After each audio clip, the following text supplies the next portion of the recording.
આજે વિશ્વ સિંહ દિવસ અને જૂનાગઢમાં પણ વિશ્વ સિંહ દિવસની ઉજવણી કરવામાં આવી હતી કે જ્યાં ભક્ત કવિ નરસિંહ મહેતા યુનિવર્સિટી દ્વારા ઉજવણી કરાઈ હતી।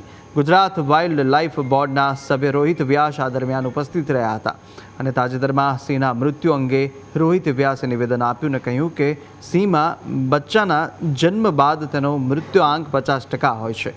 એટલે એક સિંહણને 4 બચ્ચા જન્મે તો તેમાંથી 1 કે 2 જ બચ્ચા જીવિત રહે છે, જે કુદરતી પ્રક્રિયા છે। સિંહબાળના ઉછેરની ટકાવારી આફ્રિકા કરતાં ગીરમાં વધુ છે અને સિંહબાળના મૃત્યુ અંગે હજુ સુધી રિપોર્ટ આવ્યો નથી। તો બિલખા નજીક સિંહ રિસર્ચ સેન્ટર બનશે અને અંદાજે 19 હેક્ટર વિસ્તારની અંદર સિંહ રિસર્ચ સેન્ટર બનવા જઈ રહ્યું છે।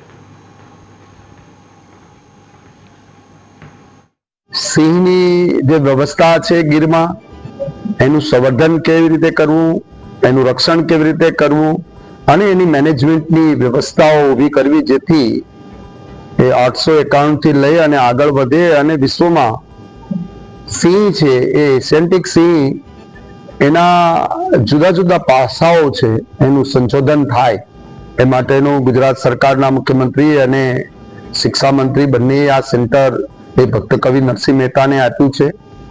આ સેન્ટરની અંદર બિલ્ડિંગ માટેની પણ ગ્રાન્ટ આપી દીધી છે। આ સેન્ટરમાં ટીચિંગ અને સાયન્ટિસ્ટની પણ પોસ્ટ આપી દીધી છે અને આ વર્ષ દિવસની અંદર એ સંપૂર્ણ કાર્ય થઈ જાય। વિશ્વ સિંહ દિવસ જે છે એ 2013માં આફ્રિકામાં એની ઉજવણી શરૂ થઈ હતી। એના મૂળ ત્યાં નંખાયા, પણ વટવૃક્ષ આપણે ત્યાં ખીલ્યું છે, હું એમ કહી શકું, કારણ કે આ વર્ષે 11 તાલુકામાં 11 જિલ્લામાં એની ઉજવણી થવાની છે। 58 તાલુકા છે, 13,000 જેટલી શાળાઓ ભાગ લેવાની છે અને કદાચ ગઈ સાલનો આંકડો જે હતો 18 લાખનો જેટલો, એ આ વર્ષે વધી જાય હું એવી અપેક્ષા રાખું છું, કારણ કે આમાં સિંહ સંરક્ષણમાં લોક ભાગીદારી બહુ જ મહત્વ